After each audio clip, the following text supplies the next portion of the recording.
성부와 성자와 성령의 이름으로 아멘.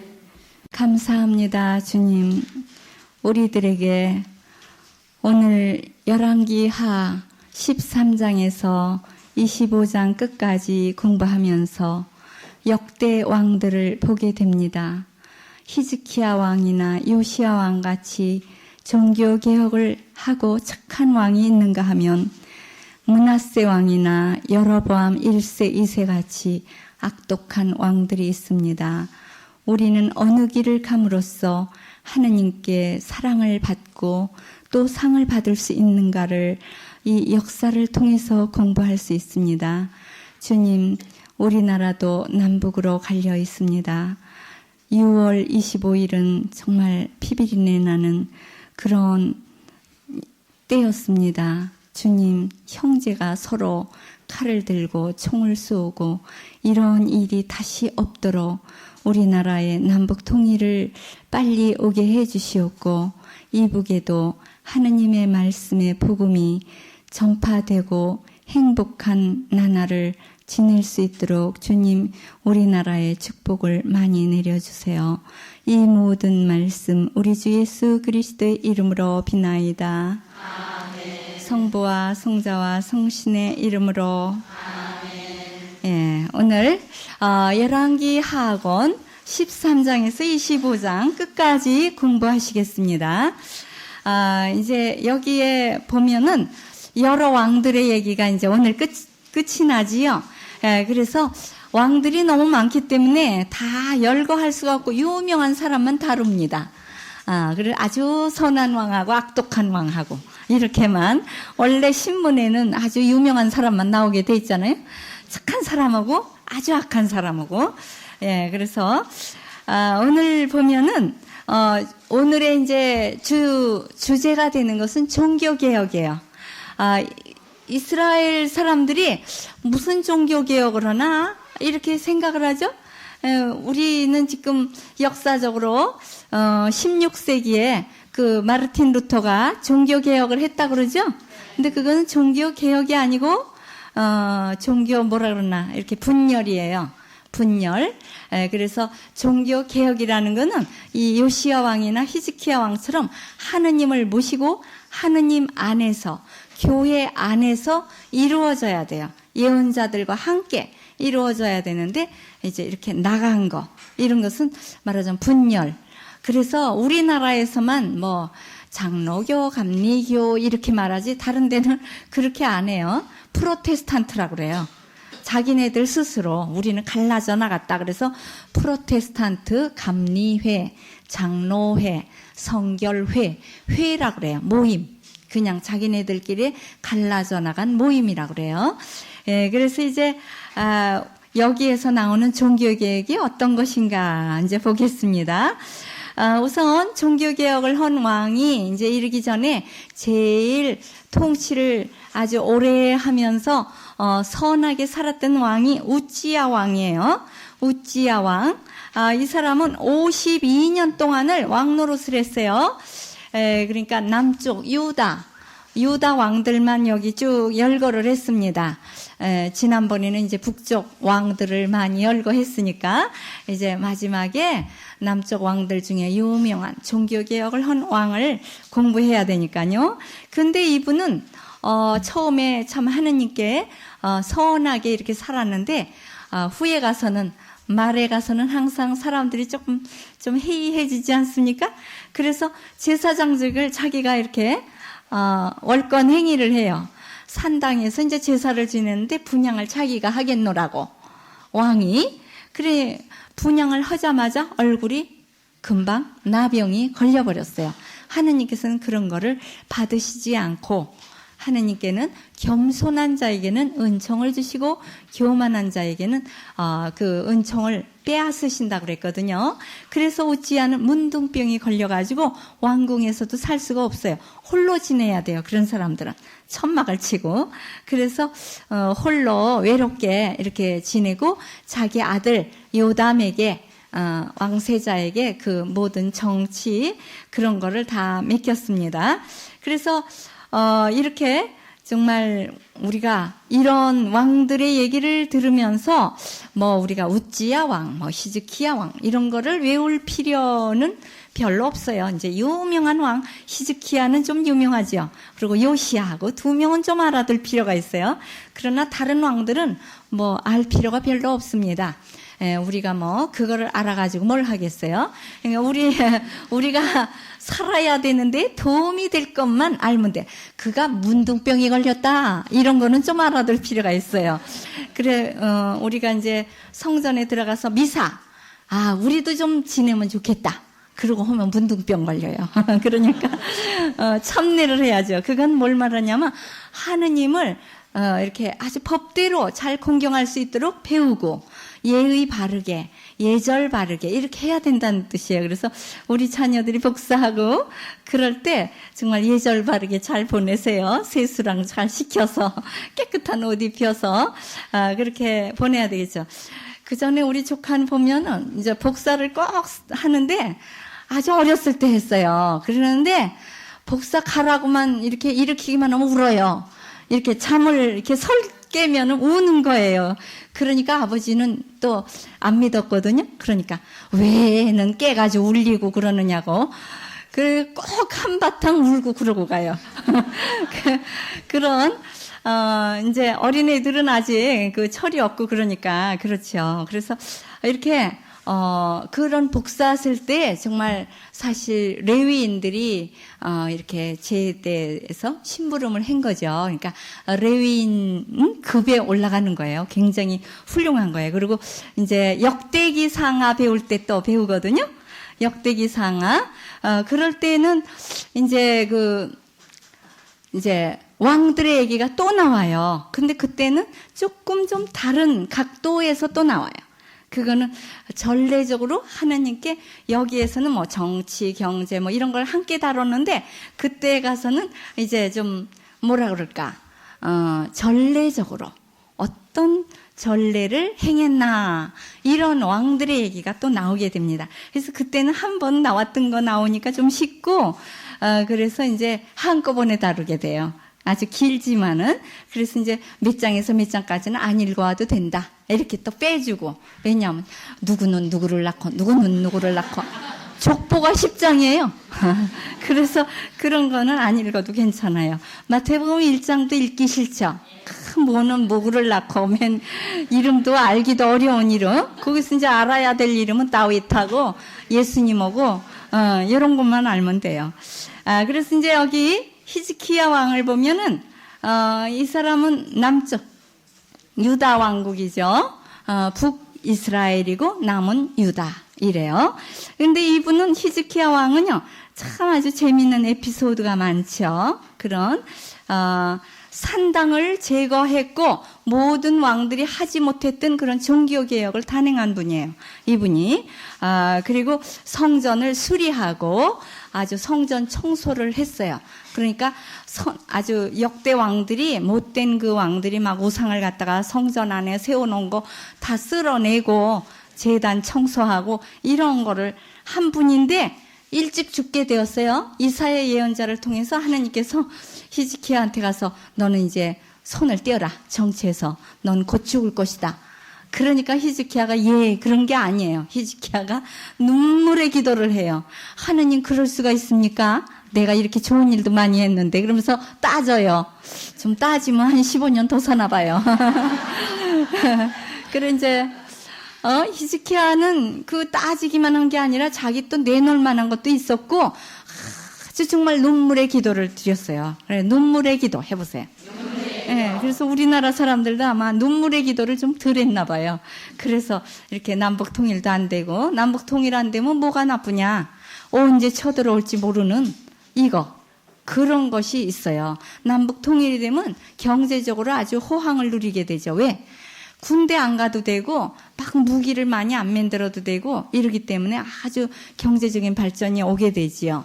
그래서 히즈키야 왕은 아주 눈물의 기도를 드렸기 때문에 하느님은요 마음이 참 약하신가 봐요. 눈물을 보이고 기도를 하니까 아유, 그래. 그를 가서, 그러면 다시 얘기해라. 15년 연장해준다고 그래라. 그러니까, 그거를 어떻게 믿겠느냐, 또. 이사야 보고, 하나님한테 가서 여쭈어라. 그걸 내가 어떻게 믿고, 오늘 밤에 날 데려가실런지도 모르지 않느냐.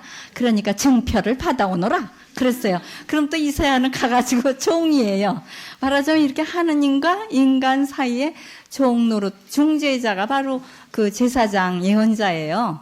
이렇게 중재 역할을 해주고 기도해주고 이러는 거죠. 그래서 하느님 증표를 달라고 그러는데요. 그러니까 그러면 원하는 대로 해라. 두 가지 중에 또 선택을 해요. 참 재미있어요. 그 층계단이 있는데 그 그림자를 층계 밑에서부터 갈 건 앞에 이렇게 길게 그림자가 갈 것인가, 아니면 물러나서 뒤에 있는 10칸 뒤에서부터 그림자가 있으면 좋을 것인가. 그러니까 그거야 뭐 앞으로 가는 거는 그림자가 쭉 가면 길어질 수도 있으니까 뒷칸에, 나는 여기 서 있는데 이 뒤에서부터 그림자가 오는 거는 어렵죠. 그러니까 뒤에서부터 10칸 물러서서부터 그림자를 만들어 주십시오. 그러면 내가 오늘 밤 병이 나서 야훼전에 올라가서 제사를 올리겠습니다. 그랬어요. 그러니까 10칸 뒤로 물러가서 그림자가 나타났어요. 이렇게 하느님께서 아주 인간하고 같이 살아요. 같이 얘기를 하시고, 이렇게 눈물을 보이면 인정이 있으셔요. 아주. 굉장히, 그 구약 성경에 나오는 하느님은 아주 무섭다 이러는데 사실은 그렇지 않아요. 이렇게 정말 아하방도 눈물을 흘리니까 금방, 그래. 그럼 아하방 시대에는 죽지 않게 해주지. 그 다음번에 그렇게 해주지. 이렇게 금방금방 미루는, 이렇게 밀어주고 시간을 주고 이렇게 회개할 기회를 주시는 하느님이에요. 근데 이제 아주 전혀 말을 안 들을 때 이제 매를 호되게 맞아가지고 망하는 거죠.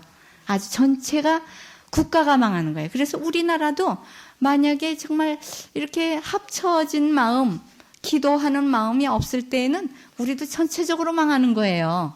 근데 사실은요, 우리나라만 망하는 게 아니라 전 인류가 같이 망하는 것 같아요. 그렇죠? 저기 막 오존도 막 이런 게 막 오염이 그냥 굉장하고 아주 숨을 쉴 수 없을 정도고 아주 이렇게 굉장히 지금 어려운 이런 시기에 달하고 있잖아요. 물도 함부로 먹을 수가 없고 아주 모든 것을 다 독이에요. 아유, 이거 먹어도 되나? 이렇게 할 정도로 그 밀가루 빵, 그 전에도 제가 말씀을 드렸지만 밀가루 그거 빵 만들잖아요. 그러는데 그 밀가루를 다루는 그 빵 공장에 그 여자들, 밀가루 나르는 그분들이 다 마스크를 하는데도 알레르기가 다 있대요. 그 밀가루가 나르면 그게 코로 들어가는데 그 안에 얼마나 많은 약품이 있는지 막 독약이래요. 얘를 코가 막 헐고 막 목이 헐고 막 눈이 아프고 막 이렇대요. 그러니까 이제 우리는 조금 먹으니까 괜찮죠. 그렇지만 그게 다 독약이에요.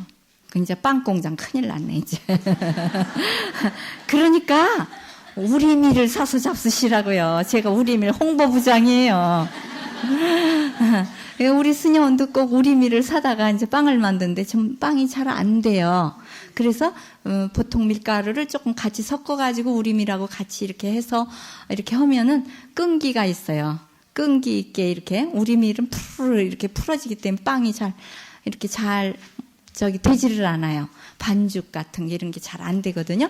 그래서 이제 이렇게 섞어서 이렇게 조금만 섞어가지고 이렇게 하는데 정말 우리가 많은 기도를 해서 전 인류가 정말 좀 더 오래 보존할 수 있도록 이렇게 해야 되겠죠. 그래서 이 히즈키야 왕은 하느님하고 싸워서 이겼어요. 누가 또 이겼죠? 하느님하고 씨름해가지고 이긴 사람. 야곱. 예. 씨름해가지고, 이겨서 이름을 이스라엘로 받았죠? 하느님은 지켜주소서 이런 뜻으로 이름을 받을 만큼 이런 훌륭한 저기를 했습니다. 그리고 이 히즈키야는 또 무슨 편지를 갖다 놓고 기도했죠? 예, 적이 보낸 비난의 편지. 너희 놈들 뭐 약하고 하느님 믿어봤자 소용없고 우리는 강대국이고 우리의 신이 진짜 신이다. 이러면서 비난의 편지 보낸 거 그걸 야훼전에 갖다 펼쳐놓고 기도했어요. 그래가지고 하느님께서 이기게 해줘가지고 18만 5천 명의 군인들이 일어나 보니까 이렇게 포위했었는데 다 시체로 변했어요. 아침에 일어나 보니까 자기들끼리 찔러 죽여가지고. 왜냐하면 눈이 안 보이게 이렇게 만들고 이렇게 하느님께서 역사하시니까 이렇게 하고 그거는 이제 뭐냐면 좀 과학적으로 어떤 근거가 있느냐 하면 일사병이 걸릴 수가 있다는 거예요. 그렇게 오랫동안 포위하고 그늘 하나 없고 물도 없고 그런 사막지대에서 그렇게 오랫동안 있으면 자기네들도 죽는 거예요. 말하자면 하나가 픽 쓰러지면 또 픽 이렇게 다 쓰러지는 거죠. 예, 그래서 일사병에 걸려가지고 다 죽을 수가 있어요. 하느님께서 물론 역사하셔서 그렇게 된 거죠. 그런데 참 아들을 잘못 낳았어요. 히즈키야 왕이.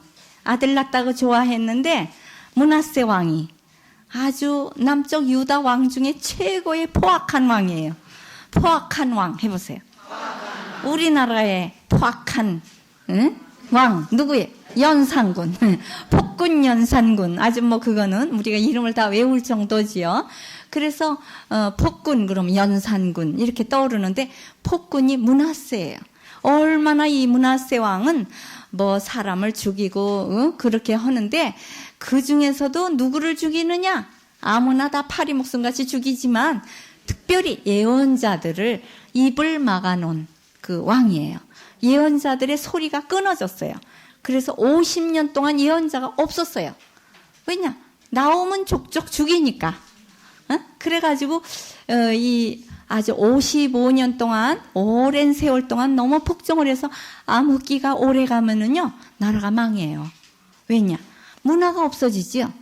그 폭군 연산군도 얼마나 그 아주 모든 그 상하 이런 게 없이 기가 막힌 아주 그 얘기를 들으면 뭐 짐승 이하로 살았다 그러죠.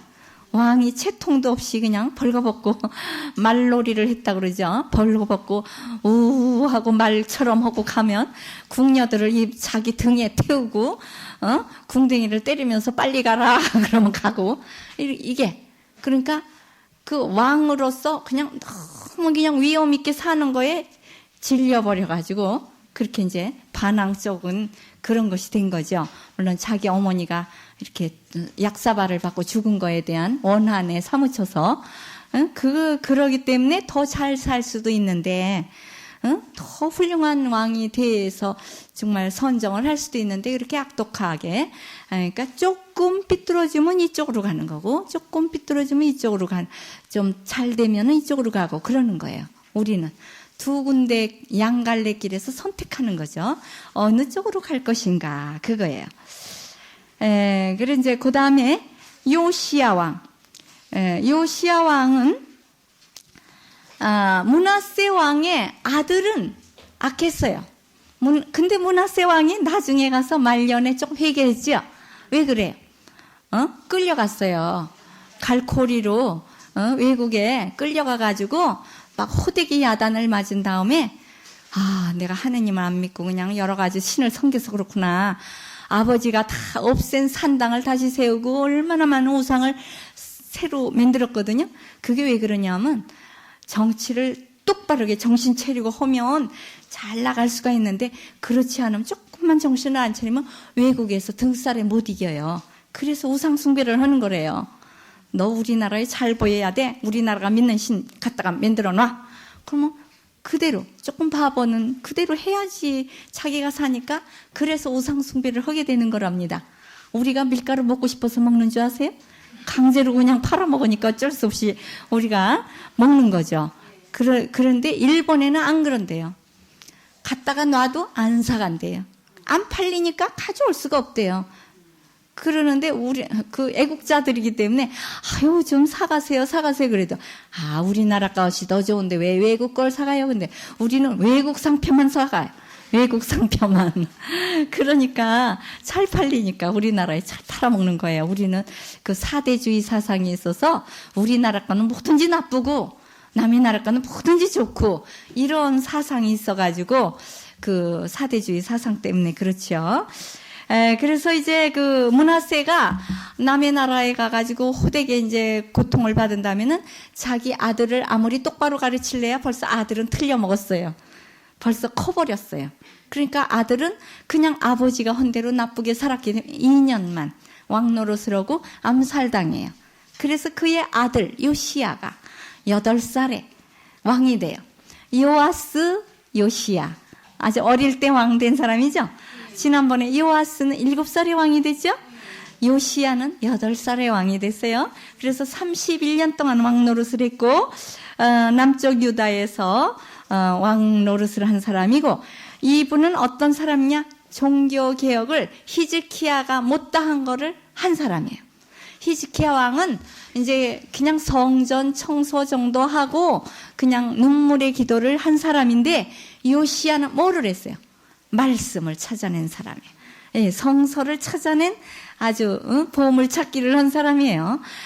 이 요시야 왕은 종교 개혁을 아주 철저히 했어요. 그래서 어떻게 했습니까? 성전을 청소하다 보니까 성전을 이렇게 수리를 하다 보니까 창고에서 뭐가 나왔죠? 신명기 법전. 예.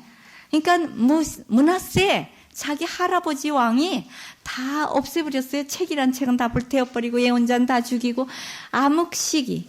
그러니까 들을래도 들을 수가 없는 거예요. 그러니까 그 6.25 이런 때 전쟁 시기 이북 사람들이 와서 있는 그런 시기에는 성경이 있을 수가 없잖아요.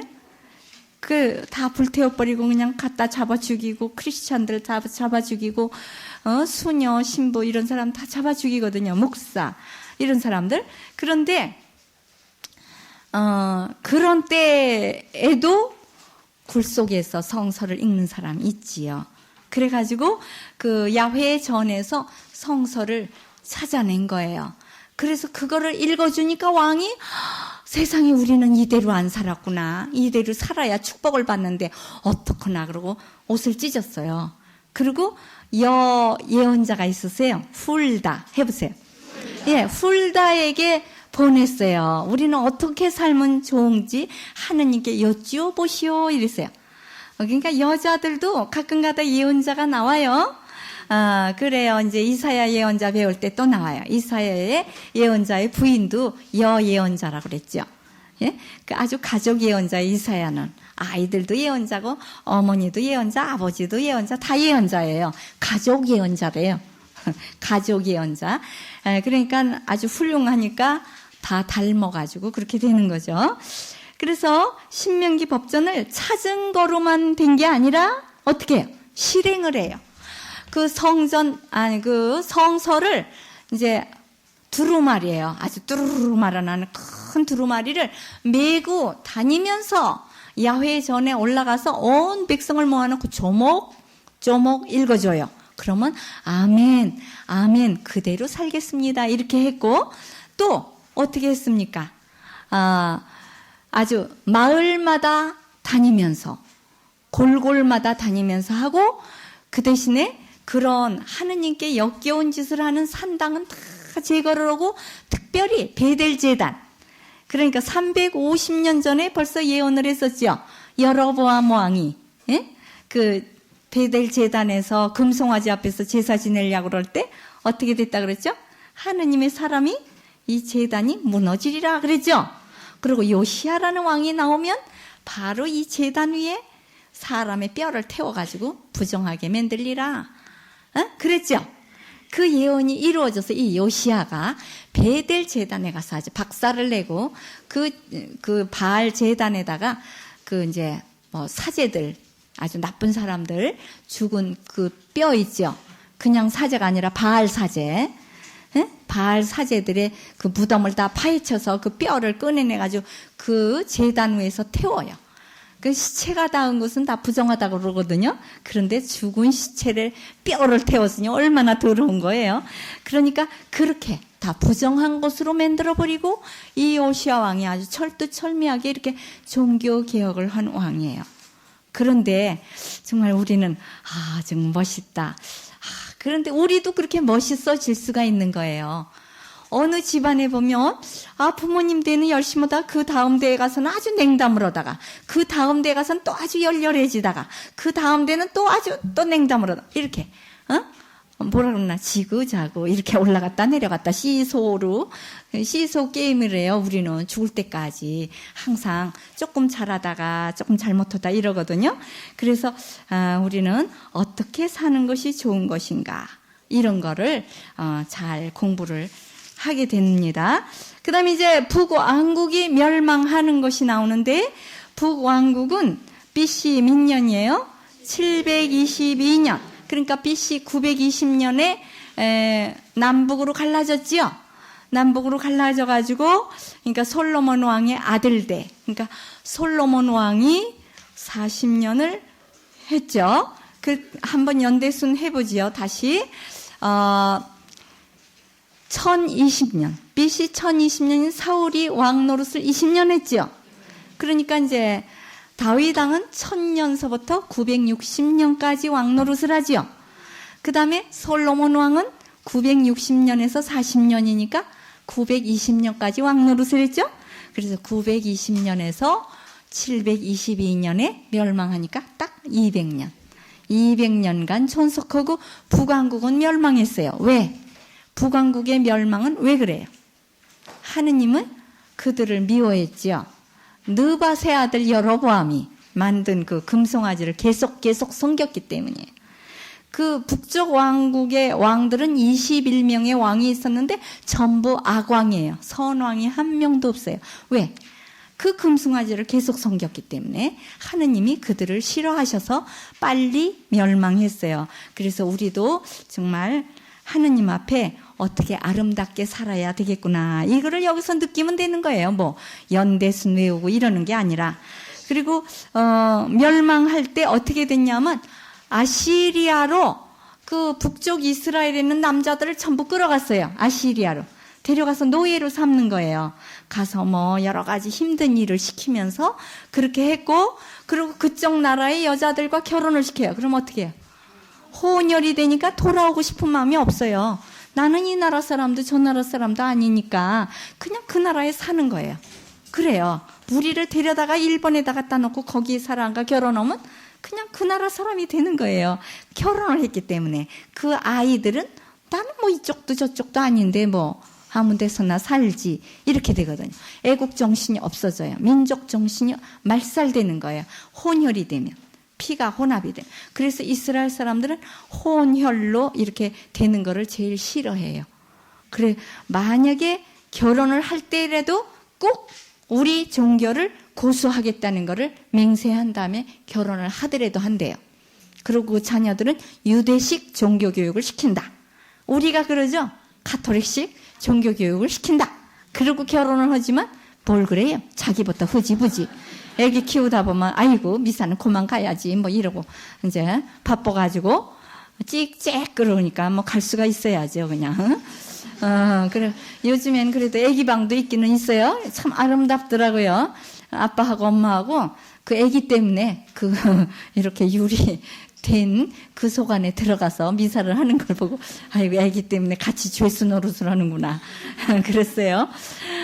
그래도 참 보기 아름답고 그래도 미사를 나오려고 하는 그 마음이 참 아름다워요. 근데 이제 어떤 엄마들은 또 그냥 애기들을 그냥 성전 안으로 데려가서 제단으로 올라가고 기어 올라가고 그래도 내버려도 보기에 이뻐가지고 자기는 다른 사람들한테 분심을 주지요. 열 지파가 돌아오지 못해요. 왜? 혼혈이 됐기 때문에. 그리고 또 사마리아에 거기 베델 제단이 있는 그곳 거기가 이제 수도였으니까 거기로는 또 외국에서 끌어온 잔민족 포로들을 끌어다가 이스라엘 여자들과 결혼을 시켰어요. 그러니까 어떻게 됐겠어요? 혼혈 민족, 혼혈 종교, 혼합 종교가 됐어요. 그래서 왜 예수님이 요한복음 4장에 보면 사마리아 여인하고 얘기할 때 뭐라 그러죠? 왜 당신은 유대인이고 나는 사마리아인인데 나한테 말을 해요? 그러죠? 그게 왜 그러냐면 이것 때문에 그래요. 이 역사를 알아야 돼요. 사마리아인은 유대인으로 취급을 안 해요. 이스라엘 그 유태민족들이 사마리아 너희들이 무슨 유대인이야. 혼혈이 돼가지고 종교도 그냥 혼합 종교로 오고 하느님도 제대로 안 믿고 그리고 성서도 제대로 공부를 안 해요. 그들은 뭐만 하느냐 하면 이제 그 모세오경 정도, 모세오경 정도, 다른 거 예언서 뭐 이런 거 하나도 공부 안 하고 모세오경 정도를 그냥 읽는 정도로 이렇게 믿어요. 그래도 조금이라도 믿은 거죠. 왜 그러냐? 사자가 잡아먹으러 오니까. 사자가 아시리아에서 그 온 포로들이 이제 여기 와서 살고 있는데 하느님을 안 믿고 자기네 지방에서 믿던 신들을 다 떠매고 와서 믿어요. 별별 오두가비 신이 다 있어요. 그러니까 근데 하느님을 안 믿어요. 그러니까 사자들이 와서 막 잡아먹어. 그러니까 아이고 왕한테 편지를 보내. 아유 지방신, 이 지방에서 믿던 신을 안 믿어가지고 우리를 잡아먹으니까 우리 좀 지방신을 가르쳐 주세요. 그러니까 왕이 베델에서 잡아온 사제 한 명을 보냈어요. 그래가지고 베델에서 온 사제도 제대로 믿는 사제는 아니죠. 그 레위인이 아니었죠. 그래도 조금 하느님을 믿는 척 할 줄 알아요. 그래가지고 그들이 와서 그래도 하느님께 제사를 지내는 법을 가르쳐 줬는데 그게 그거예요. 별로 하느님에 대한 건 알지 못하고 그냥 야훼다 신 하나가 더 늘은 것 뿐이에요. 제단 한 개가 더 늘은 것 뿐이지 아니 자기네들이 믿는 신 다 믿고 야훼도 조금 더 믿는 거예요. 하나 더. 이렇게 이런 식으로 했기 때문에 완전히 그들은 혼합 종교가 돼버렸어요. 그래서 그 예수님 시대에 가서는 사마리아인들은 외국인으로 취급했지 유태인으로 취급을 안 해서 서로 말을 안 해요. 외국인들하고 말을 안 해요. 이스라엘 사람들이. 왜 그러냐? 외국인들하고 말하면 외국인들의 신을 섬길까 봐 절대 이방인과는 말하지 말아라. 그러니까 개신교 신자들이 좀 그런 걸 본받죠. 외교인들하고 말하면은 자기 신앙이 흔들린다. 이래가지고 자기 신자들끼리 끼리끼리만 다녀요. 그럼 전교는 누가 해요? 외교인들하고 얘기를 해야 전교를 하죠. 그런데 이제 우리 가톨릭 신자는 아무리 하라 그래도 안 해요. 거기서 하지 말라 그래도 또 가서 전교를 하고 우리는 하라 그래도 또 안 해. 예, 좀 게을러 가지고. 게을러면 우리도 망한다고요. 왜냐? 안 믿는 사람이 더 많으면 하느님께서 보기 싫으셔서 멸망을 시키니까. 남쪽 왕국도 멸망해요. 이거는 BC 586년. 그러니까 약 400년, 200년쯤 더 존속을 했죠. 바빌론의 왕 느부갓네살 해보세요. 느부갓네살. 네, 느부갓네살이 침입을 하죠. 그래서 예루살렘 성전을 불태워버려요. 그러니까 예루살렘 성전이 BC 960년, 960년에 완공을 했잖아요. BC 960에서 920년 솔로몬이 재위 기간 중에 약 7년 지었으니까 BC 960년에 950년쯤 지어졌다 그러는데 586년에 그게 불타버렸으니까 약 400년. 약 400년 성전이 있다가 불태워졌습니다. 그런데 그것이 또다시 AD 70년에 또 그것이 제2성전이 지어지고 난 다음에 또 400년 만에 또 불태워요. 그러니까 참 그 이상한 거죠. 그러니까 인간이 지은 거는 그렇게 오래가지 못하는 모양이에요. 50년간을 바빌론에 끌려가지만 이스라엘 사람들은 뭘 믿어요? 메시아 사상. 남은 자가 돌아오리라. 이걸 믿어요. 남은 자 사상 해보세요. 우리 이제 세감성서도 끝까지 남은 자가 이제 수료증을 받죠. 상을 받고. 그러는데 끝까지 남은 자가 되라. 돌아와라. 그래야 상을 받는다. 하기 때문에 그 유태인들 중에서 이 유다 지파만은 지금까지 있는 거예요. 그래서 유대인이라고 그래요. 왜 그러냐면 유다 지파 안에서 메시아가 나리라. 그 다윗 왕국은 영원히 멸망하지 않으리라. 이 사상이 머릿속에 있기 때문에 그들은 어느 나라에 갔다가도 돌아가야 된다는 그 정신을 가지고 있어요. 이게 돌아가야 된다는 게 이게 뭐예요? 회개지요. 회개. 하느님에게서 멀리 도망갔다가 다시 돌아온다. 이게 이제 회개의 정신이죠. 그래서 우리도 항상 하느님께 돌아와야 된다. 이런 거를 회개의 정신을 가져야 되겠습니다. 자, 그러면은 이 북쪽 이스라엘의 그 왕 중에서 아주 그 21명의 왕이 전부 악왕이라고 그랬죠? 그 중에서 악독한 왕 몇 명만 고르겠어요. 제일로 악독한 왕이 누군가 보겠습니다. 하느님이 끝까지 이스라엘이 멸망하게 된 원인은 바로 느밧의 아들 여로보암, 그러죠? 그래서 여로보암 1세, 여로보암 왕이 하나가 또 나와요. 2세가. 그래서 여로보암 1세가 제일로 악독한 거예요. 온 민족을 우상숭배로 했으니까. 그래서 그는 아들 때까지만 왕노릇을 금방 또 다른 왕이 나타나게 돼. 다른 지파에서 나타나죠. 그 다음에 또 우리가 알고 있는 악한 왕 2명 합해서 있는 사람 있죠. 누구죠? 지므리, 오므리 해보세요. 예, 지므리가 일주일, 오므리는 12년. 그 사람이 둘 다 대장이었었죠. 예, 군사령관이었었는데 그렇게 이제 군사 정권으로 들어선 사람이에요. 지므리는 7일간 왕을 살인하고 자기도 또 자살한 사람이에요.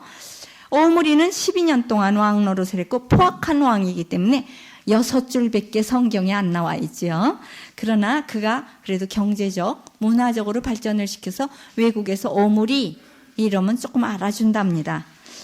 그래 오므리의 아들 누구예요? 아합. 예, 간악한 왕이에요. 아버지는 포악한 왕이고 아들은 간악한 왕이에요. 왜 그래? 22년간 왕 노릇을 했고 6장에 걸쳐서 악한 일만 했다는 게 쭉 나와요. 이 아합 왕은 아버지는 6줄이고 아들은 6장이에요. 6장. 그런데 너무 죄를 많이 했어요. 왜? 그 부인 때문에. 그 부인의 농간에 노란한 왕은 이 사람밖에 없다. 이렇게 말을 하거든요. 다른 사람도 많이 있는데 아주 유명하기 때문에 그 부인이 너무 유명해요. 이세벨. 예? 시돈, 두로 공주인 이세벨 때문에 나봇의 포도원도 뺏고 남의 물건을 그냥 강제로 뺐으니까 도둑질이죠. 그리고 그를 죽이고 그랬기 때문에 자기들도 역시 그 피를 흘리게 되고 똑같이 나봇을 피를 핥던 개들이 또 그들을 핥게 되었다. 이렇게 이제 그대로 맞게 돼요. 그 다음에 여로보암 2세는 제일 긴 정치를 했어요. 41년. 가장 그 북쪽 이스라엘은 뭐 일주일, 한 달, 6달, 뭐 이렇게 하루, 뭐 이렇게 왕노릇을 하는데 이 사람이 41년. 그래서 여로보암 2세는 아주 가장 길게 왕노릇을 하면서 경제 발전을 시켰지만 하느님 위에 하지 않은 것은 다 무너지는 거예요. 그래서 여로보암 2세도 별로 이렇게 성서 기자가 좋은 평가를 하지 않습니다. 예후는 28년간 왕노릇을 했고 그를 엘리사 예언자의 제자가 가서 기름을 부었지만 그도 역시 느밧의 아들이 섬기던 금송아지를 없애지 않았기 때문에 그도 선왕이 되지를 못했어요. 그래서 북쪽에는 한 명도 없습니다. 그리고 쿠데타를 일으킨 이 사람도 장군 출신이고 제일 피를 많이 흘린 사람이에요. 세계적으로 제일 피를 많이 흘린 사람은 누구일까요? 예? 예? 독일 히틀러를 모르십니까? 예, 유대인들 무죄한 자의 피를 흘렸죠. 이스라엘인이라고 해서 무조건 400만 내지 600만이라 그러죠. 그런 유대인들을 가스실에 보내서 죽이고 그렇게 한 아주 역사상의 세계 역사상의 최고의 악독한 사람은 바로 히틀러지요. 그리고 또 하나 있지요. 소련에서 얼마나 많은 혁명을 하면서 이렇게 혁명을 하면 피해 숙청이라 그러죠. 그래서 죽인 사람 스탈린. 예, 우리나라에도 있지요. 김일성. 예, 김일성 장군. 오랫동안 정치를 한 사람은 악독하기 때문에. 그러니까 선정을 베풀기 때문에 요순 정치처럼 선정을 베풀어서 길게 하는 사람도 있지만 악독하기 때문에 오래 하는 거예요. 보통으로는. 왜냐? 그냥 얼마나 많은 똑똑한 사람 다 죽여버려요. 그렇기 때문에 그렇게 오랫동안 왕노릇을 하는 거거든요. 그래서 뭐든지 좀 이렇게 하느님과 늘 연관을 가지지 않으면 새로워지지 않기 때문에 고인물이 된다 그래요. 그래서 수도자나 사제들도 자꾸 바꾸는 거예요. 3년마다, 4년마다 이렇게 바꿔요. 제가 오래 있어가지고 너무 고인물이 되네. 저는 어디 가나 오래 살아요. 또 왜 그러냐면 움직일 줄을 몰라가지고. 다른 수녀님들은 힘들고 그러면은요, 그냥 막 한 달 만에 보따리 싸가지고 와버려요. 그럼 어떻게 해요? 다른 사람 보내야지. 근데 저는 보따리를 쌀 줄을 몰라요. 니스꾸리를 이렇게 성서 테이프는 잘 싸는데 제 보따리는 좀 잘 쌀 줄을 모르는가 봐요. 그냥 한 군데다 갖다 놓으면 그냥 거기서 사는 거예요. 열심히. 어려운 걸 이겨가며 기도해가면서 이렇게 해서 어떻게든지 이룩을 해서 사니까. 그러니까 그 뒤에 갈 사람이 없죠. 힘들게 사는 건데 이렇게 또 갈 야구를 안 해요. 그래가지고 제가 갖다 나온 곳에는 다 없어지더라고요. 그냥 다음 사람이 갈 수가 없대요. 힘이 들게 그냥 사는 거를 다 봤으니까. 그런데도 아무튼 꿋꿋하게 그냥 살았기 때문에 정말 또 이제 서울에다 갖다 놓으니까 또 부동산 됐잖아요. 전주에서 22년 살았는데 그래 전주시에서만 22년을 살았어요. 그랬는데 이제 여기 온 지 7년 됐으니까 22년 살아야겠죠? 그래서 이제 하느님이 하는 날까지 하라고 하는 날까지 하는 것이죠. 그래서 하느님하고 함께 살지 않으면 번영이 될 수 없고 또 하느님과 함께 번영이 되지 않은 것은 금방 무너져 버려요. 그래서 정말 하느님께서 하시는 일이라고 생각을 해요. 정말 어떻게 이렇게 기적이에요. 어떻게 여기에서 수녀원에 여기 성당도 아닌데 수녀원에서 하는 걸 어떻게들 알고 오셨는지 귀가 기르셔요. 어떻게 그렇게 다 정보를 잘 들으셔가지고 오시고 외국에서까지 다 이제 세감성소가 있다는 걸 알고 이렇게 전화하시고 편지하시고 이렇게 해서 하느님 말씀을 들으려고 하는 이 마음 때문에 아름다운 것입니다. 그래서 오늘 공부한 거는 그런 종교개혁, 하느님의 말씀을 귀하게 여긴 사람은 많은 축복을 받는다 그겁니다. 그럼 짝성경 하겠습니다. 열왕기 하 23장 2절 언약 법전을 읽어주었죠. 조목조목. 예, 그 다음에 사도행전 17장 11절은 매일 성서 연구를 했어요. 이제 이따 읽겠습니다. 그 다음에 열왕기 하 25장 11절에는 바빌론으로 포로로 끌려갔지요. 근데 에페소서 3장 1절에는 우리는 예수님의 포로가 되어야 된다. 이런 말을 했습니다. 그러면 읽어보겠습니다. 언약법전 읽기. 왕은 유다 국민들과 예루살렘 시민들, 사제들과 예언자를 높고 낮은 모든 백성들을 데리고 야훼 전으로 올라가 야훼 전에서 찾은 언약법전을 읽어 조목조목 다 들려주었다. 예, 열왕기하에 나오는 말씀이죠. 23장 2절이에요. 그 다음에 매일 성서 연구.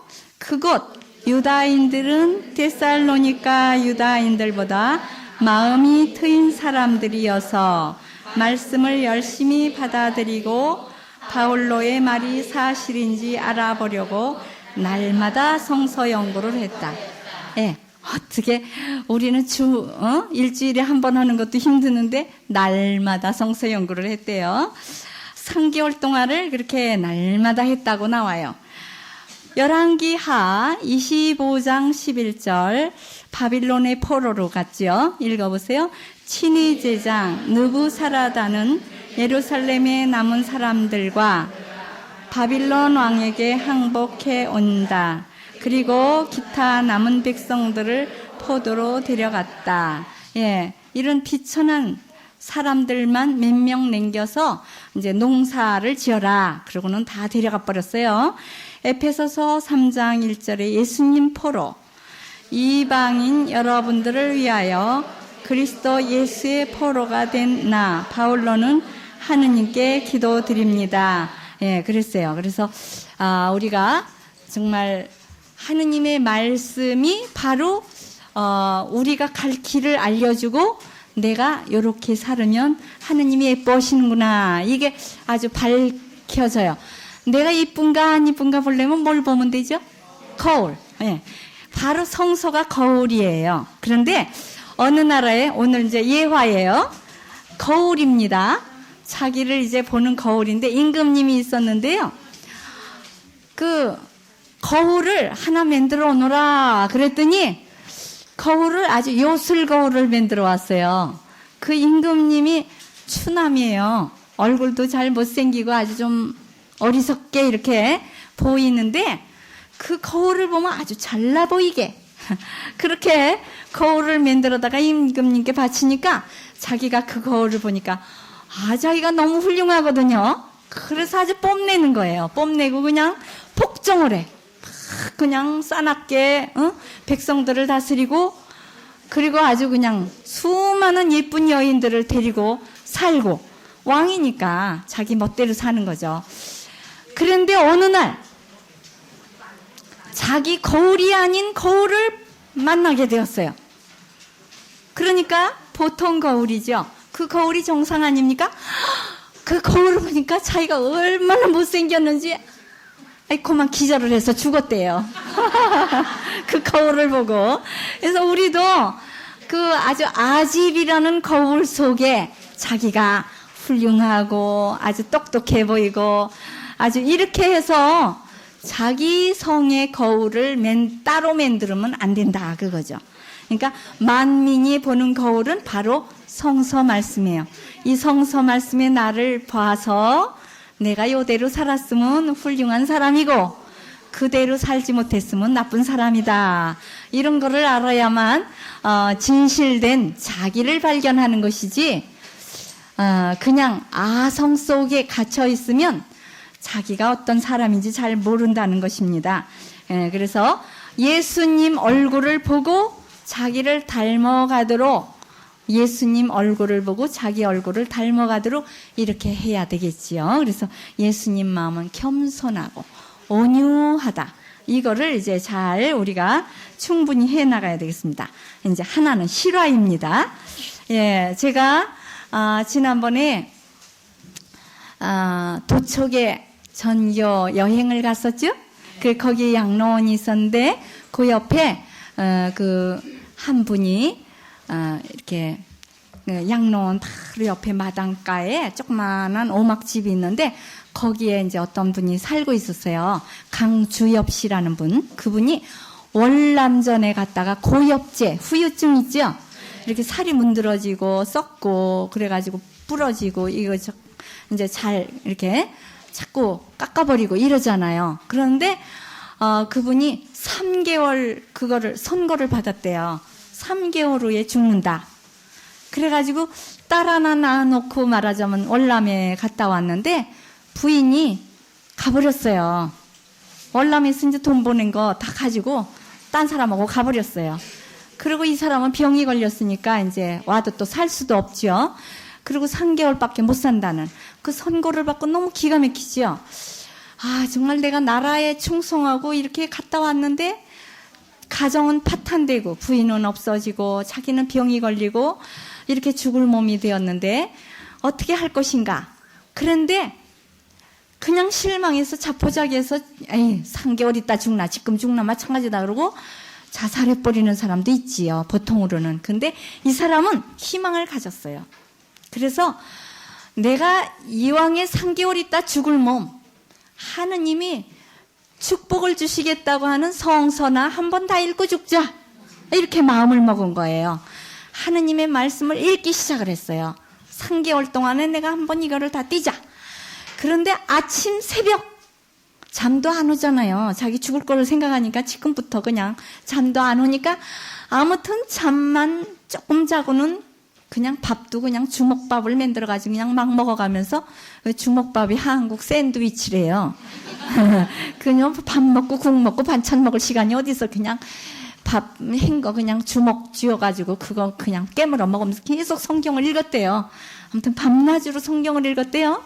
그냥 뭐 날마다 성서 연구라 그러는데 이 사람은 이제 밤낮 없이 성서를 읽으니까 신구약 성서를 창세기로서부터 묵시록까지 보름 만에 일독을 했대요. 그렇게 막 10시간 뭐 15시간 막 이렇게 읽으니까 아무튼 보름 만에 뛰었대요. 한 달에 2번을 뛰었대요. 그러니까 3개월이면 6번 뛰죠. 근데 나중엔 더 빨리 읽어가지고 12번을 읽었대요. 12독. 그러니까 이 사람이 12독을 할 때까지 살은 거죠. 3개월 만에 죽은 게 아니라 2배로 살았죠. 6개월. 6개월을 살았으니까 12독을 했겠죠. 그래서 12독을 했는데 안 죽더래요. 12독을 했는데 힘이 펄펄 나더래요. 그러니까 성서 말씀이 아유 약이에요. 구약 신약 다 들었잖아요. 아유 그래가지고 이분이 3개월 살을 건데 6개월을 살아도 안 죽으니까 이제는 뭐 안 죽을래는가 보다.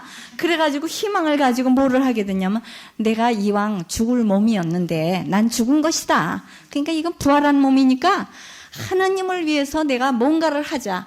자기 재주를 개발한 거예요. 뭘 했느냐면 자기는 말도 좀 떠듬떠듬 하더라고요. 말을 잘 못해. 얼굴은 훤하게 생기고 웃는 모습인데 이렇게 말을 뭐 이렇게 아주 썩 잘하지는 못하고 그러니까 전교를 나가지는 못하고 자기가 붓글씨를 쓰기 시작했대요. 처음으로. 그러니까 18년을 썼대요. 아니 15년.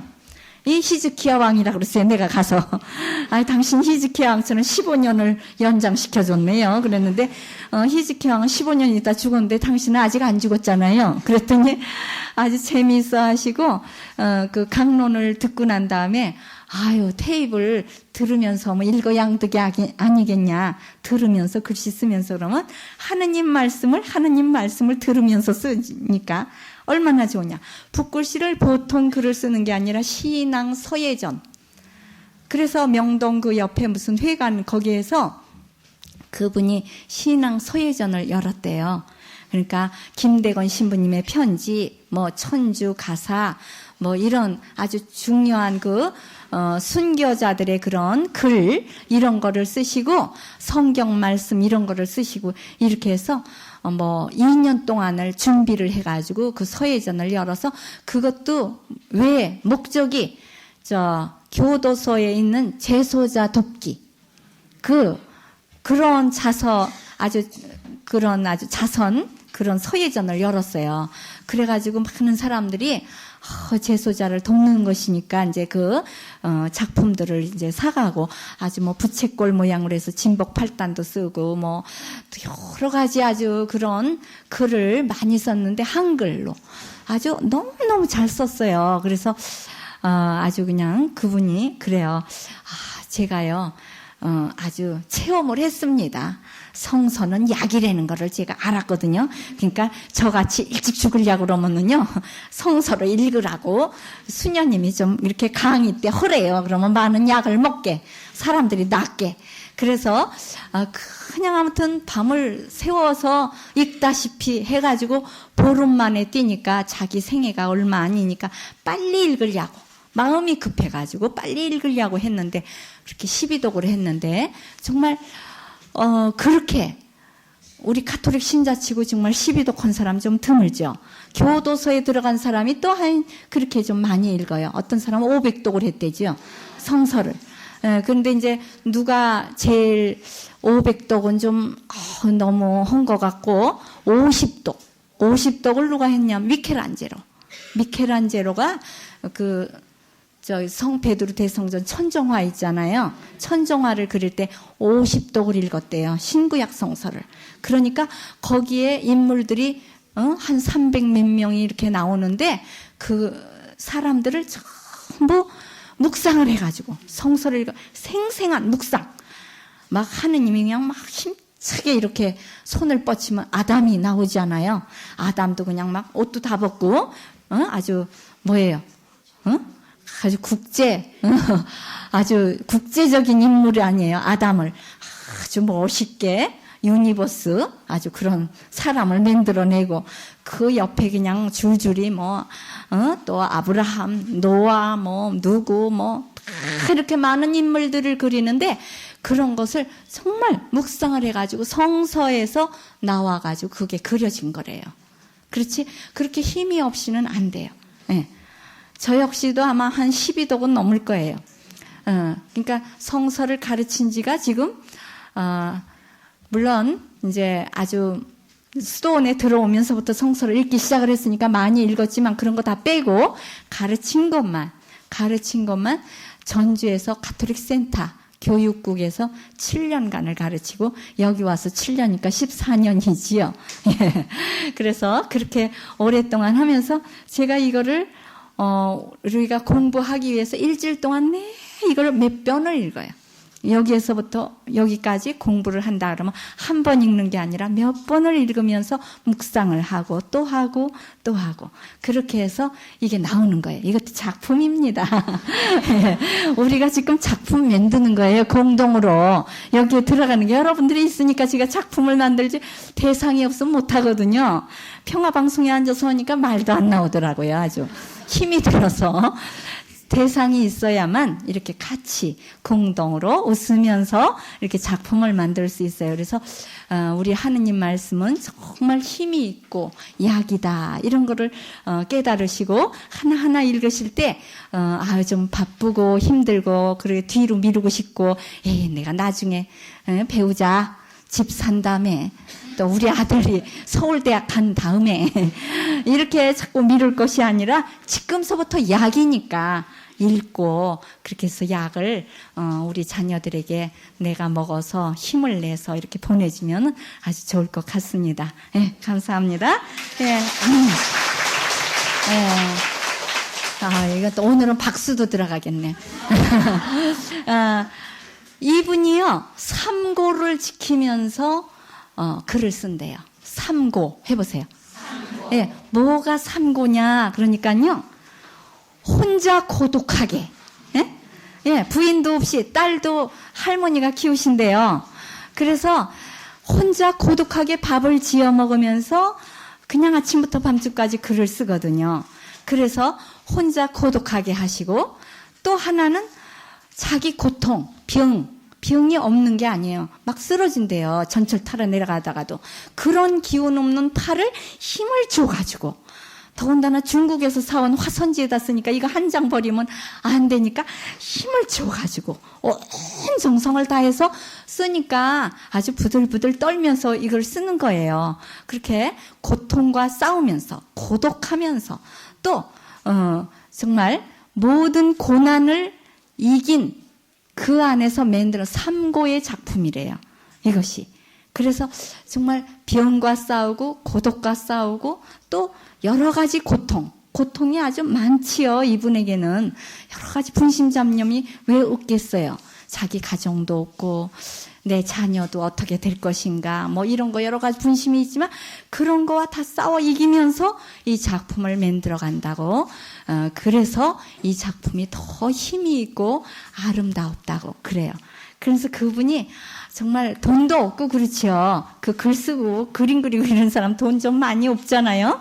월급이 아니기 때문에. 그런데도 1집에서 12집까지 한꺼번에 다 주문을 했어요. 그리고 자기 아주 친한 친구분에게 선물을 보내고 싶대요. 그런데 정말 그 10만 원 정도 이렇게 되는 걸로 뭘 사서 줄 것이 없는데 이거는 너무너무 귀한 보배이니까 이거를 보내면 아주 내가 천만금을 보낸 것만큼 아마 은혜도 많이 있고 그런 분인가 봐요. 그렇다고 그거를 보내야 되겠다 그러면서 2벌을 신청했어요. 그래서 한 벌은 자기 집으로 한 벌은 그 친구 집으로 보내달라고. 그래서 이분은 정말 성서의 보배를 깨달은 분이구나. 그리고 그 힘으로 사니까 체험을 했기 때문에 힘이 있는 거죠. 그래서 힘이 없으면 체험을 안 하면 아무리 얘기를 해도 뭐가 그럴라고 그렇게 그냥 이건 글자에 불과하지 이렇게 생각을 하는데 그의 글자가 힘이 있는 약이 돼서 우리 마음을 치유하고 마음을 치유하면 병까지 치유하는 거예요. 그래서 그분은 정말 병까지 이겨낸 그런 것입니다. 그래서 레마 해보세요. 네, 하느님 말씀이 읽을 때 꿈틀꿈틀 살아가지고 내 마음을 푹푹푹 찔러서 아주 깨끗하게 정화시키는 이런 때까지 공부를 해야 되겠습니다. 예, 영광성하죠. 영광이 성부와 성자와 성령께 처음과 같이 이제와 항상 영원히 아멘. 성부와 성자와 성령의 이름으로 아멘. 감사합니다.